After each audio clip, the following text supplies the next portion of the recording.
Slamdown is sponsored by WWE SmackTalk and Impact Fan Nation.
Welcome to another episode with Slamdown livestream.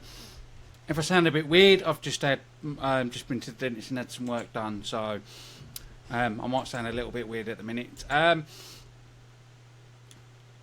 forgot what I was going to say. Don't you hate it when you have that mind blank and you're just like, yeah.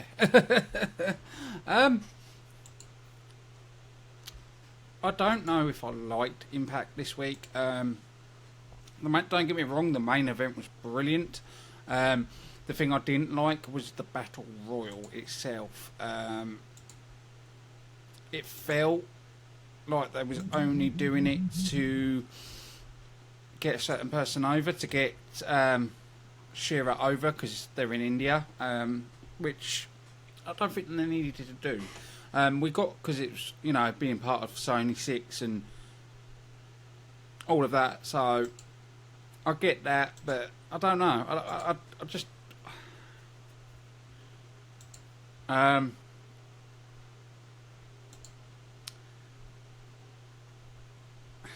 know people have already put in the comments they want me to talk about Money in the Bank. That's the latest show at 9 PM GMT, where I will be doing Money in the Bank review. Today's show is all about Impact Wrestling. See, I'm just. It was a good battle royal, but I don't know if it was needed. I would have rather seen a tag team match and something that had a bit of a storyline to it. You know, this just felt, we're in India. Let's do a Sony 6 Invitational. Put it on Shira. That's how that came across. And that's how that felt to me. I don't know what you guys listening for. But yeah, that's kind of how it felt to me. And I don't think it was fair.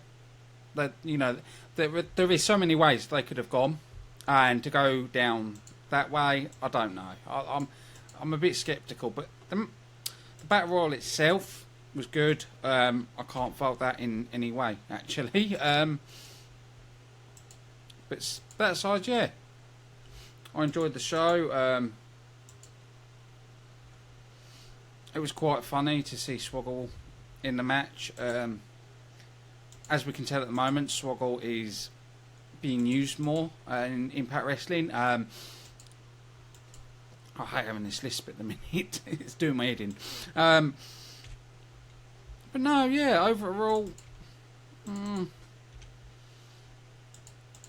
See, this is where I need Charles with me, you know. I need him to give his points.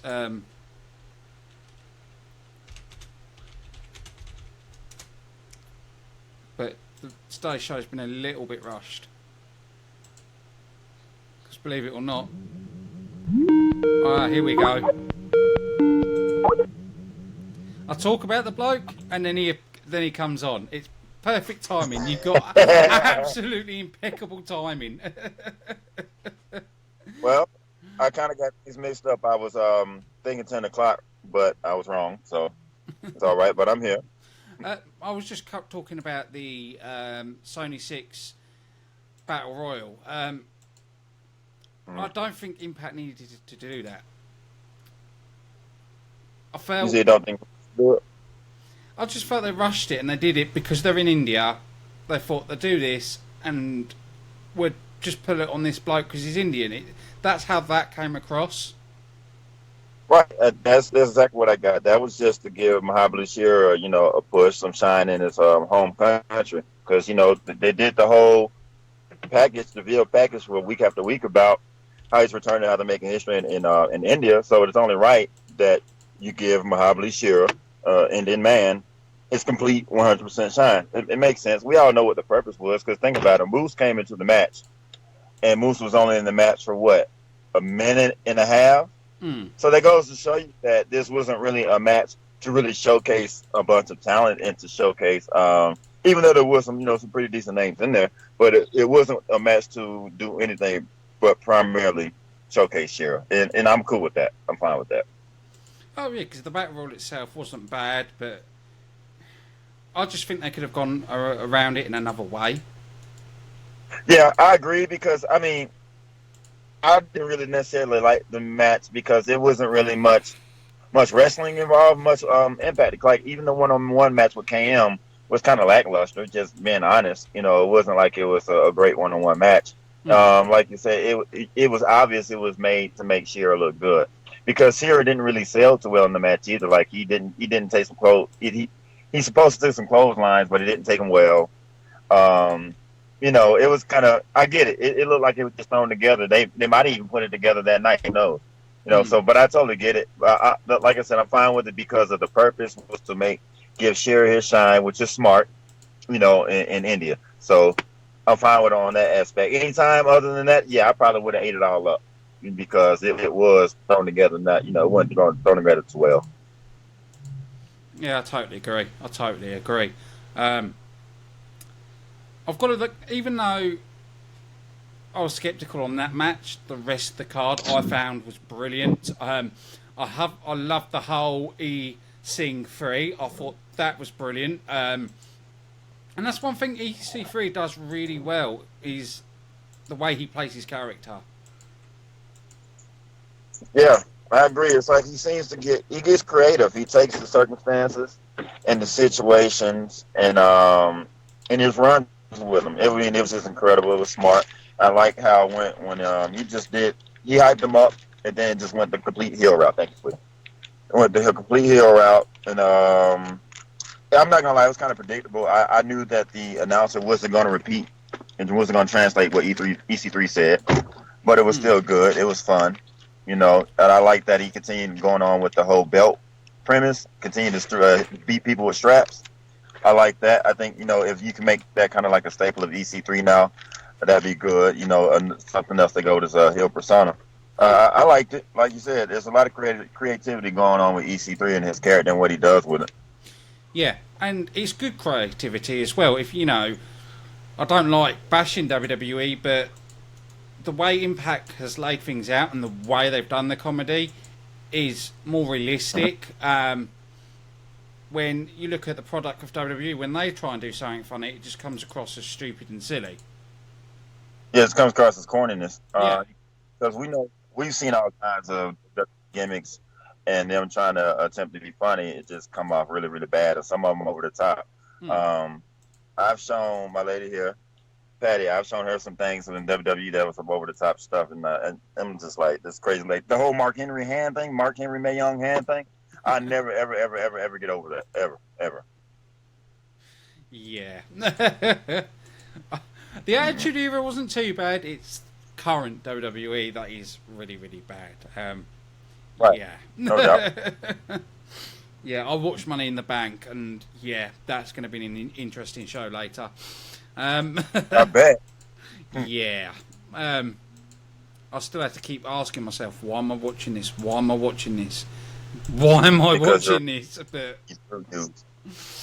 I also did like the way we saw Jeremy Borash and Joseph Parks doing their training session.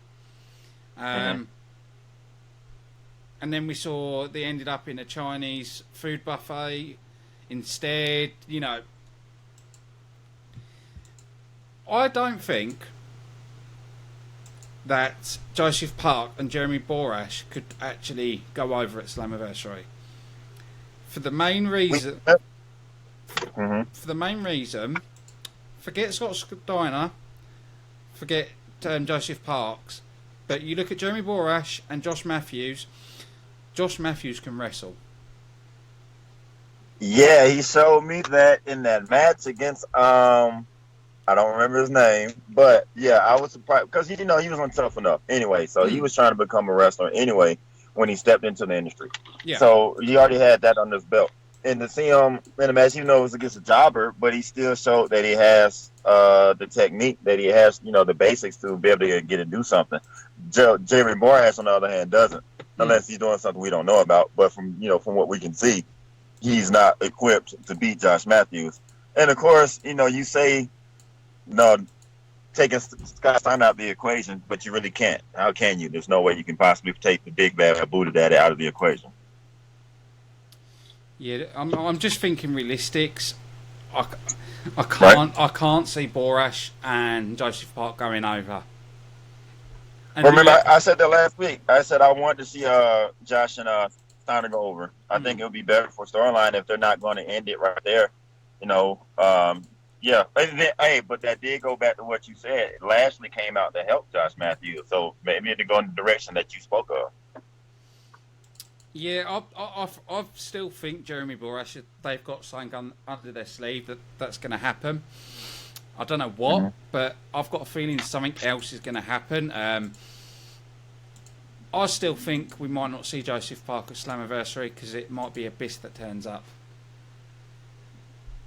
Right, because Joseph Park is playing the role like he's afraid. Remember, they're trying to just really have the match stop before it starts. I can see that happen. But everything, the way things are building up at the minute, Slammiversary looks like a brilliant card. And I made a prediction, and I got it right. I said Eddie Edwards against Davey Edwards, Full Metal Mayhem. I said that weeks ago, and I was right. You did. You called it out. I remember when you called it out, you said that would be like the perfect culmination of the feud, and that's exactly what happened. I got to give you congratulations and kudos for that one. I hope everybody that's listening does the same thing. Maybe drop a comment, a like or something. And definitely give it up for you on that one. I really want to also give it up for you for, like I said, the whole Lashley and Josh Matthews thing, because it seems like it's going in that direction just as well. Oh, yeah. For Lashley to come out of nowhere to help, it's Lashley is all right on the mic, but I think he would do even better with Josh Matthews being his sort of manager role. Oh yeah, it seems like it's a setup for it. Like me and my buddy Daniel Rodriguez, like we always embarked on and harped on is how much better that Lashley has gotten on the mic. He's become like pretty much an all-around wrestler. That's that Vince McMahon wanted out of him back in the day, in his WWE days. And he's gotten there. Of course, we don't feel like he'll ever be like the maestro on the mic, but he has improved greatly. But with an addition of Josh Matthews, yeah, you really can't see how that wouldn't work because, whether you like it or not, Josh Matthews he gets heat. Whether you like him, you hate him, you got people like me that are lean towards heels. So, I like the work that he's doing. But, when it comes to being a heel, all you want is a reaction. And he gets reactions regardless of where he goes. The Indian fans hate him. American fans hate him. Where, people on social media hate him. And if you could combine him with the World Heavyweight Champion Lashley, and I would hope they will do it and Lashley goes over. Actually, that's what I would like to see. Them combine and Lashley sticks, keeping the championship, combine them, become Impact's new champion. The unified champion, that is. And they continue like that, I think that would be perfect going forward. I definitely agree. We saw LAX admitting that they couldn't travel to India due to their criminal history, which I thought was very clever. Yeah, that was brilliant. I think the way they've done that was perfect. Absolutely perfect. We did see Rockstar Spud and Swoggle get into an argument in catering, and another brawl breaks out. I really like the way they're doing these two. If we think about their feud before, it was kind of a little bit silliness. Where they've made it more serious and more of a battle between these two. But an interesting fact that I've just noticed recently on Twitter, Rockstar Spud put about when his character from 2002 to 2003. And Moose even said, "Where is this Rockstar Spud?" Right. See, but it goes back to what we talked about last week, and they're giving us a reason to be invested in this feud. And Rockstar Spud, even though it's still a comedic type feud, he's still more serious. He's not out there in bow ties and things like he's been before. He's not out there singing somebody's name like he's been before. He's not out there rolling around on the ground like EC3 and that whole thing. He's not with the silly ass gimmicks like he's been doing in the past. And it's the same thing with Swoggle. So I'm liking that. Of course, they do silly shit like jumping on tables and chasing each other, but the little people.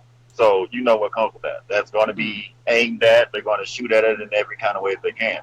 So, for what it's worth, it's cool because it's more of a serious angle, combined with two people that are mainly used for, comedic acts. So with a nice balance, it can work, and I think it works. Especially they talk, because it makes sense. Like we talk about realism. All right, you have a feud, but you are going to see each other in locker rooms. You are going to see each other at catering and stuff like that. You're going to end up having to communicate some kind of way, and that displays that. As opposed to throwing the wool over our face as if they'll never see each other again before matches, and something else isn't going to explode again. So that's why I like it. I think it's tasteful. It's believable, even though it is wrestling. It's still believable. I like it. Oh yeah. Also led to what we were just talking about earlier, the public sparring session between Josh Matthews and Sandeep. I've got to admit, I was kind of impressed with Josh Matthews. I want to see him in another match. We could get one. We could get another one leading up to Slammiversary. I think I was most impressed by the Swanton Bomb. Oh, yeah. Yeah, so I think that was pretty cool. And then I like what happened with it. Like I said, the whole Lashley thing coming out to help him. I think that was the thing I liked seeing most about it, was how it played into the storyline going forward. And Alberto Patron coming out and helping, who was it, Shearer? With the Mahabali Shearer?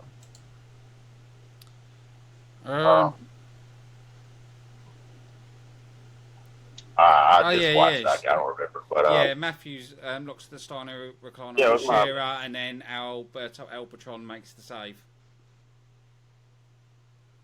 Right, that's what it was. So, I know why Shearer's out there. Of course, you wonder what the hell does Shearer have to do with it, but of course, it's Mumbai, India.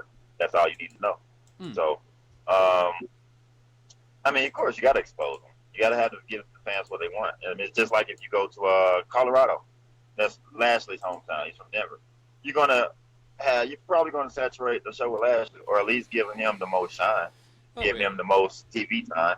So it makes. I'm never mad when they do stuff like that. Yeah, some things don't make sense in wrestling. That's life. Everywhere things don't make sense, but you can stuff it when you look at the circumstances. You got people that like to gripe and argue on shit just because they like to do it. And it's just a thing to do. Trolls are going to be trolls. Not worried out about them. But if you just be sensible, use your brain, be logical, what the hell do you think? The Indian fans want to see the wrestlers look good. No shit. Oh yeah, definitely. But I've got to admit, that Swanton Bomb looked amazing. He can challenge Jeff Hardy on the Swanton Bombs now.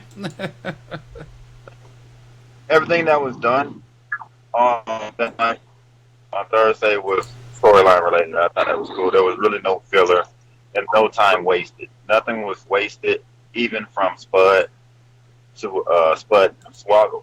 So like I said, the only gripe that I had really was what we started talking about. The I Sony, have to go for it. the Sony 6. I'm trying to remember my birthday. I left on weekend. But even going after that, we had Trevor Lee taking on Braxton Sutter. Now, this match annoyed me. The reason this match annoyed me is Trevor Lee is such a good wrestler, and it felt like he was being squashed in this match. It did feel like that to me. Yeah, I didn't like the outcome of it either. The match wasn't good, so it was the storyline. It is just strictly to have to further the whole Braxton Sutter Alley, Congo Kong, and Tiana, the whole thing. I think they could have used somebody else other than Trevor Lee to do it. So I agree with you on that. Like you said, Trevor Lee is such a good wrestling competitor. We all know he can't beat that. Braxton Sutter can't beat Trevor. So yeah, I think they should have used the jobber, maybe another Indian jobber, or I don't know, just not Trevor Lee. He's former two-time X Division champion. He's the last X Division champion before Trevor Lee. Yeah. Before Loki. So I do agree with you on that one. I don't get that. You don't want Trevor Lee to look bad. You still want him to be one of your top contenders in the X Division. Yeah, I totally agree. And that can, get him out of there. The only good thing about that is they told us we're going to get Sienna and Laura Van Ness against Rosemary and Ali. That was the only thing we really got from that match. Yeah, that was the purpose. That was the whole purpose. I know why they did it. I don't like it though. Me, I'm normally like, if there's a purpose behind something, and it furthers the storyline and furthers what we're seeing for the better, then I'm cool with it. And even whether I like it or not. But nah, I just can't agree with the booking on that one at all. Not Trevor Lee. If you wanted to make the tag team match with the knockouts, you shouldn't involve Trevor Lee losing to Braxton Sutter as a part of that. If anything, have that be a DQ. If you want Braxton Sutter to go over with a W, have it be a DQ of some sort to where, Trevor Lee doesn't get pinned by somebody that has probably a 30% winning percentage in Impact Wrestling. Yeah. Totally agree with you. We saw Moose in the ring, but then got interrupted by Eli Drake and Chris Adonis. Drake says Moose doesn't deserve to be champion and accuses him of having Bruce pictured in his pocket. Moose challenges them to a match at Slammiversary, but there's two of them and only one of him. Drake and Adonis attack Moose, but the tie quickly turns as Moose clears the ring and says they'll have a partner for Slammiversary. And he's going to reveal who it is next week. Now, do we think this is going to be someone new?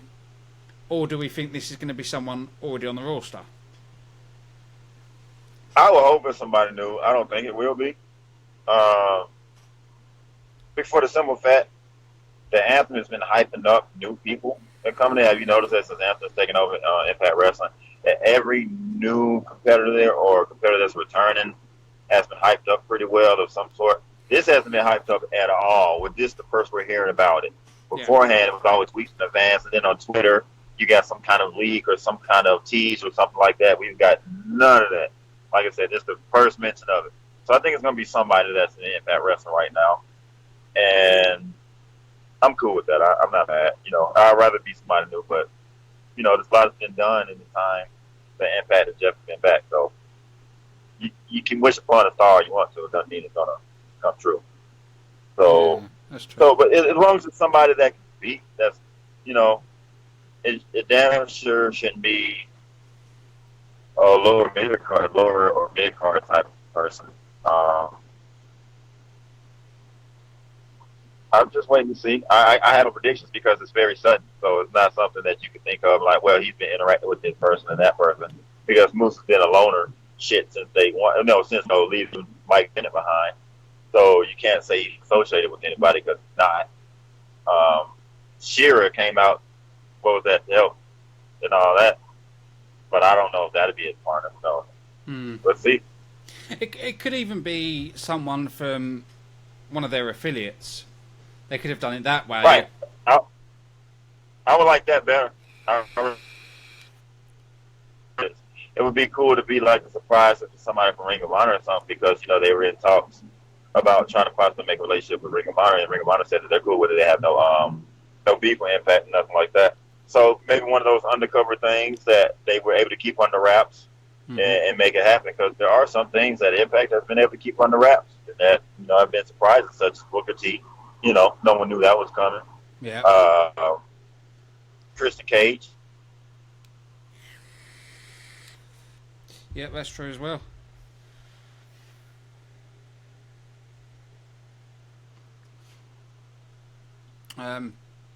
Actually, he'll be there. So, it can be done. It can be kept under wraps, and maybe we will get a surprise. I don't believe so, but it would be great. Yeah, I agree with you. We saw more of Borash and Park receiving a video call from Scott Steiner, which I thought is absolutely hilarious. The way that was done as well. And also them taking the mickey out of Scott Steiner's math skills as well, I thought was brilliant. Yeah, I like that they brought the whole vintage style Steiner that just wants to yell at people, just get in your face and yell because he thinks everybody's afraid of him. Yeah, I love that Scott Steiner. Keep on with it. Yeah, we talked about it, how he's just good for bringing that fire, that promo. He's like one of the best promo guys in wrestling history. He's just, if you're not loving it, you're laughing at it. I do both. I laugh at him. I can't help it. He's just funny. Just that person that's just always irate, belligerent for no reason. If he just realizes this is the way they are, they just laugh at him. That's Scott Steiner. I like it. Oh, definitely. Now, coming to the main event, I absolutely love this match. Loki versus Sanjay Dutt X Division Championship match. Wow. This match was everything I expected and better. Not so much for me. Really? I think we could have got more out of it.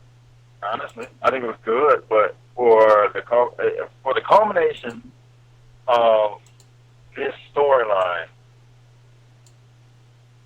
and being in India, I think that Shearer had more justice, simply because even his father was there. It was kind of unexpected, because I didn't expect Shearer to come out there for the Battle Royal and all that. We kind of all expected Sanjay Dutt to win. I mean, you kind of a buffoon if you didn't, just being honest. I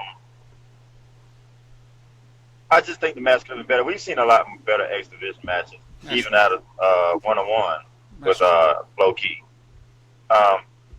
It was good. I'm not going to say it was a bad match. I definitely won't say that, but I still think it should have been much better than what it was. It was not really so much X. I did like what I saw out of Sanjay so much, and I guess I can get why it was done that way, but they kept talking about how Low-Key is the best, one of the best in the world. Sanjay is too. But it just seemed like more so that they were trying to make it seem like Sanjay is one of the best in the world because of the whole story of him, 15 years of attempting to become the X Division champion, the history between he and Low-Key and all that. But I think they just saturated that a little bit too much and gave us more Sanjay than and watered down what Low-Key should have done, because in all these other matches, for a fact you've seen a lot better Low-Key in that match right there. It seemed like Low-Key was on the defensive too much. And how often do we see Low-Key on the defensive like that? At least that's just my opinion. Like I said, they're all opinions. That's what podcasts are, they're all opinions. I just think it could have been better. I like the match still, but I think that it kind of dumbed down, and they purposely did that to Low-Key because of the nature of the match and the circumstance. Yeah, I still give the match. I would still give the match like a B-. It wasn't bad. Like I said, it definitely wasn't a bad match. It's definitely a better match than we been getting before Anthem had taken over. But I think for that, it probably should have been one of the best X Division matches we had seen all year. But in my opinion, since Anthem has taken over, it was like bottom five. But they've all been good, but it definitely have to be a bottom five in my opinion. Yeah. So what would you rate Impact overall then for this week? Overall this week, on, like I said, I like that every segment was further the storyline needed in Slam Pressure. We all talked about how that's a big thing. You want it to be a big event. You want it to be a big thing. You don't want any time wasted. You want everything to build into this big shindig that's coming on the heels of Anthem taking over, of Jeff Jarrett, Rick coming back, of WWE trying to one-up Impact Wrestling with the whole Jinder Mahal thing and all that stuff. So in that aspect, they think they did great. I would definitely give them an A on that. The rest of the matches, they were good, except for the Braxton Sutter match. Didn't like it. Just no way I can hide that. I didn't like it.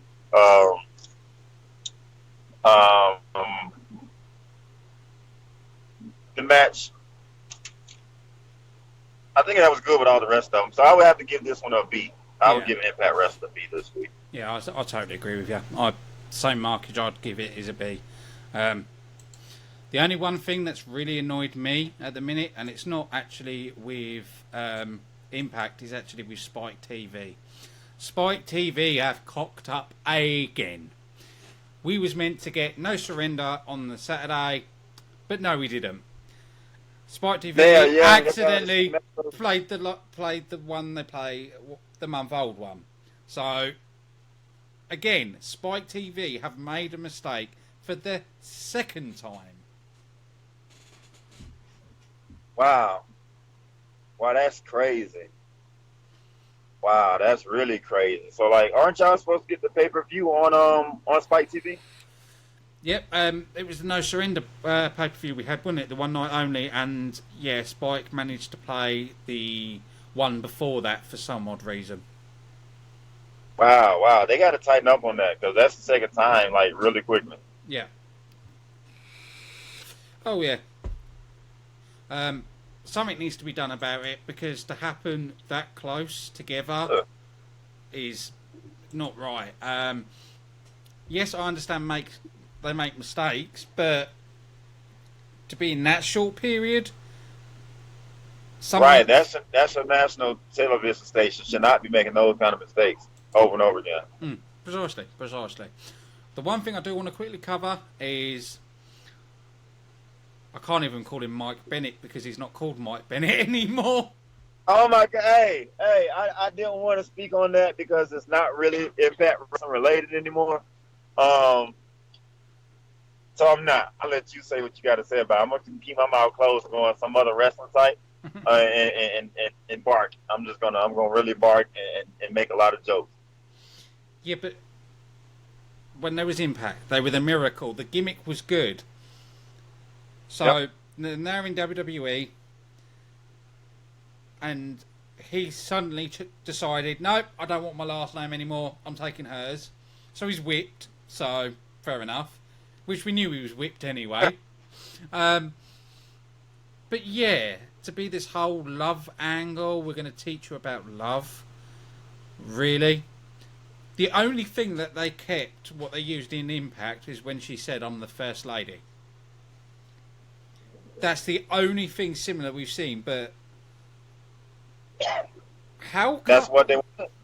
How come Impact can make them really good, and then WWE goes, nah, we'll just make them lovers, fuck them. What? Always. This is the way it goes. It's just not good at creating gimmicks.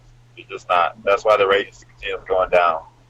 And then, I'm just going to leave that alone because I get to harp on the booking of that pay-per-view and the things that happen. And we could go on for a long time. You don't have the time. But like I said, this is an Impact Wrestling review.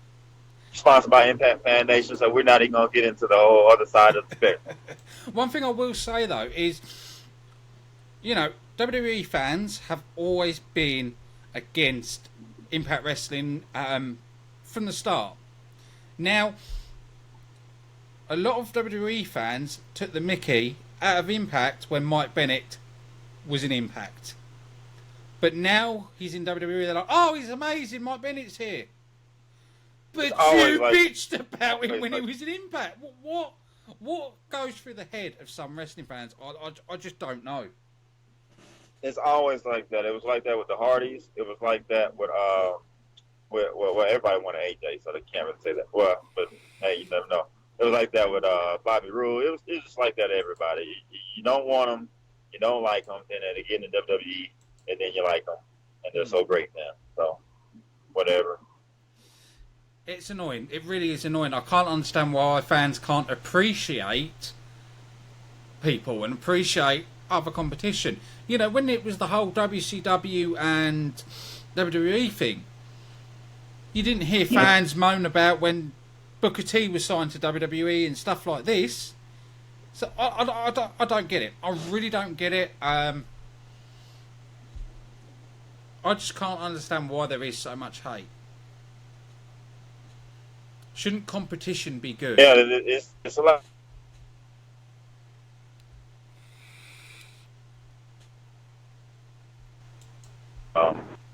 Like WCW, so people are about to look down on it just because it's just really stupid. I wanted to say something about some news that I found out and posted though on Impact Fan Nation. Have you seen about Ryback saying that like Impact Wrestling wants to see him to be successful and that it's possible in the future that he'll sign? Now you've said that, I wonder if Ryback's going to be there with Moose. I mean, he said the 411 Mania in an interview. I mean, I don't think it's anything anytime soon because he's liking his own branding. You know, he has his own brand and he sells a lot of merchandise. He's doing indie wrestling. He's doing his podcast and all that kind of stuff. He said he's making a lot of money. So he's happy being, you know, the kind of, you know, not under contract and having the freedom to do his own thing, which I understand. I get it. You're still making money doing your own thing and not having to be obligated to anybody. I can't blame you, really. He said he's not in any rush to be on TV again. Not right now. And I understand that. So I would just say this. While you still got momentum, while people still are thinking about you and give a damn, get back on TV before no one cares anymore. Then you won't be worth it to Impact Wrestling. Then they won't be worth paying you because he wants a lot of money. He's not going to be cheap. So while you're worth the money, come on and be about it. If not, you will get the door. I guarantee it. Jeff Jarrett's not with all that spending money for no reason, just like Anthem isn't either. So it's different. It's not like Dixie Carter, where she threw all that money at Hulk Hogan and Eric Bischoff. So better get on the train. Because I actually would love to see Ryback taking on Lashley. I think that would be an amazing match. Right. I agree. Totally agree.